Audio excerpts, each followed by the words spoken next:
नमस्कार फरीदाबाद, मैं सौरभ भारद्वाज और एक बार फिर आप सभी का हार्दिक अभिनंदन है हमारे इस खास कार्यक्रम विशुद्ध राजनीति में। और आज का सफर हम लोग कर रहे हैं पृथला से। प्रत्याशी हैं बीएसपी के सुरेंद्र वशिष्ठ, दूसरी बार बीएसपी के टिकट पर चुनाव लड़ रहे हैं पृथला से। और इस समय पृथला की जो फिजा है वो लगभग बदली हुई है।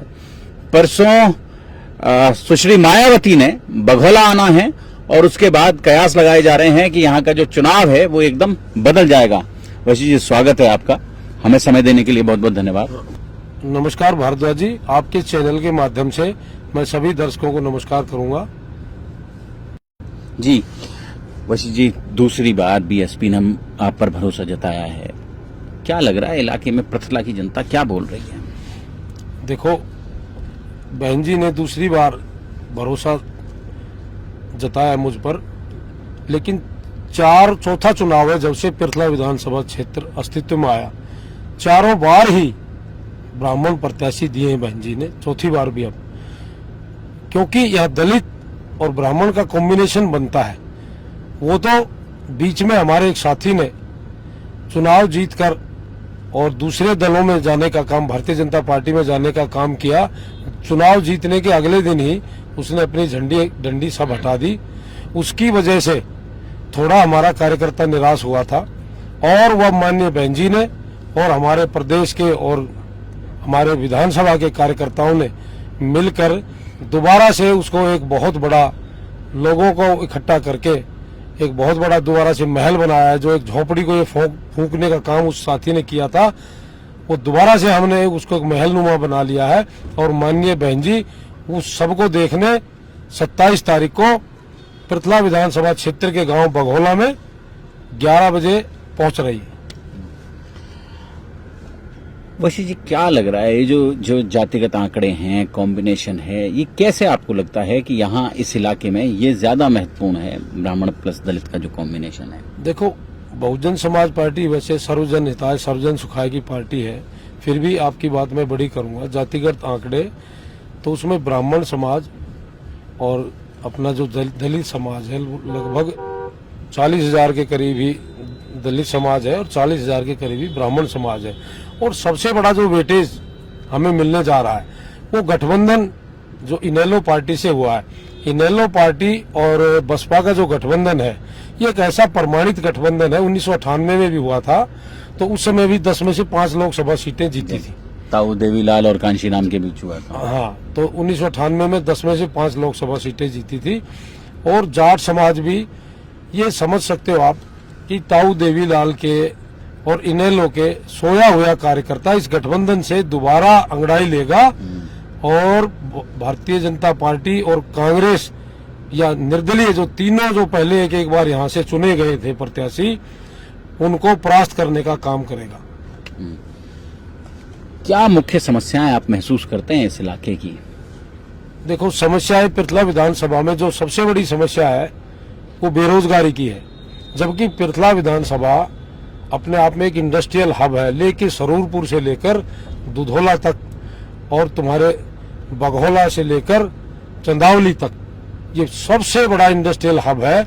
लेकिन स्थानीय युवाओं को रोजगार नहीं दिया जाता, जबकि भारतीय जनता पार्टी की सरकार ने तो 75% स्थानीय युवाओं को रोजगार देंगे अपने पिछले चुनाव के इलेक्शन के मैनिफेस्टो में ये बात रखी थी, लेकिन ये सब जुमलेबाजी निकली। दूसरा, यहाँ जो समस्या है वो रोड की समस्या है। यहाँ के रोड बिल्कुल टूटी फूटी सड़कें हैं, सड़कों के नाम पर गड्ढे हैं। तीसरी जो मुख्य समस्या है, अगर इन लोगों ने यहाँ अगर इतना ये जो फंड बताते हैं कि भाई 2500 करोड़ रुपए मैंने अपने कार्यकाल में, बीजेपी वाले अब जो बीजेपी से चुनाव लड़ रहा है वो कहते हैं, दूसरे साथी 1000, तीसरा साथी 1200 करोड़, तो ये इस तरह 4500-4600 करोड़ रुपए के विकास कार्य बताते हैं। मुझे तो लगता है कि या तो इतना फंड मिला ही नहीं इनको, और या फिर मिला तो बहुत बड़ा भ्रष्टाचार है। हमारे मुख्य मुद्दे यही होंगे कि बेरोजगार मुक्त पृथला, बेरोजगारी यहाँ से खत्म करेंगे और भ्रष्टाचार मुक्त पृथला। 5 साल में 15 करोड़ की संपत्ति बढ़ गई है एक प्रत्याशी की। दोनों हाथों से लूटा है, कमीशन खोरी की है, स्तर दिलाने का इनका कोई ध्यान नहीं रहा। इन्होंने तो फैक्ट्रियों से, उद्योगपतियों से कमीशन खोरी की है। ट्रांसपोर्ट व्यवस्था भी कोई बहुत ज्यादा अच्छी नहीं है इलाके की, लोग अक्सर मांग करते हैं। ट्रांसपोर्ट की तो मैं ये कहूंगा, जो यातायात के साधन है वो पूरे हरियाणा में पृथला ऐसा अभागा है। यहाँ का परिवहन मंत्री भी भारतीय जनता पार्टी के लोकल फरीदाबाद से, बल्लभगढ़ से रहे, लेकिन फिर भी इस इलाके की अगर चाहते तो वो काया पलट कर सकते थे। पूरे क्षेत्र में कहीं कोई रोडवेज की बसें या यातायात के कोई साधन नहीं है। किसी के पास अपनी गाड़ी, बाइक है तो बेशक वो इस्तेमाल कर ले, नहीं बाकी बहुत बड़ी समस्या है यातायात की। बहुत बड़ी समस्या है। अब परसों मायावती आ रही हैं, क्या लगता है उससे क्या बदलाव आएगा? बहन जी जो आ रही है वो एक ऐसा जन सैलाब उमड़ेगा, आप देखेंगे 27 तारीख को जैसे कुंभ का मेला लगता है, इस तरह पृथला विधानसभा क्षेत्र के लोग पूरे चारों तरफ से, माताएं, बहनें, बुजुर्ग, युवा, सभी वहां एक ऐसा जनसैलाब उमड़ेगा। और उसके बाद एक ऐसी लहर बनेगी कि पृथला विधानसभा वैसे भी हॉट सीट है, और इस रैली का एक बहुत बड़ा संदेश पूरे प्रदेश में जाने वाला है। पूरे प्रदेश में जाने वाला। अभी जो अगर हम बात करें तो टीम तो आपके पास बड़ी मजबूत है। अरविंद भारद्वाज ने समर्थन दिया है, संदीप पनहेड़ा साथ लगे हुए हैं, और भी तमाम कार्यकर्ता हैं जो लगातार काम कर रहे हैं, मेहनत कर रहे हैं। क्या लगता है कि जो हार जीत का अंतर है वो कैसा रहेगा इस बार?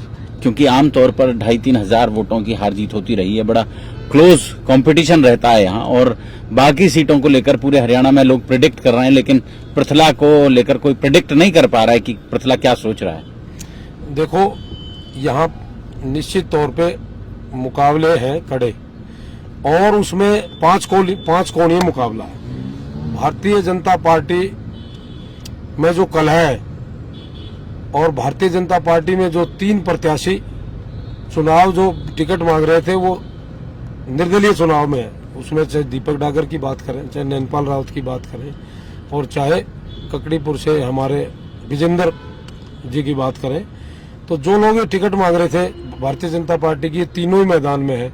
और जो लोग 4 और अन्य थे वो इनके विरोध में है, क्यों इनमें एक ऐसी कलह है, और कलह का विष पचाए नहीं पचता। तो भारतीय जनता पार्टी तो कहीं मुकाबले में है नहीं। बाकी 5 कोणीय मुकाबले में आप देख सकते हो, जब 3 कोणीय मुकाबले थे उनमें भी बहुजन समाज पार्टी यह जीती, और 5 कोणीय मुकाबला ये बहुजन समाज पार्टी और गठबंधन के लिए इतना माफिक है कि इसमें बड़े अंतर से जीत होगी। एक रिकॉर्ड तोड़ मतों से गठबंधन की, Bahujan Samaj party, Indian national गठबंधन की पृथला में एक बहुत बड़ी जीत होने वाली है। बहुत बड़ी जीत होने वाली है।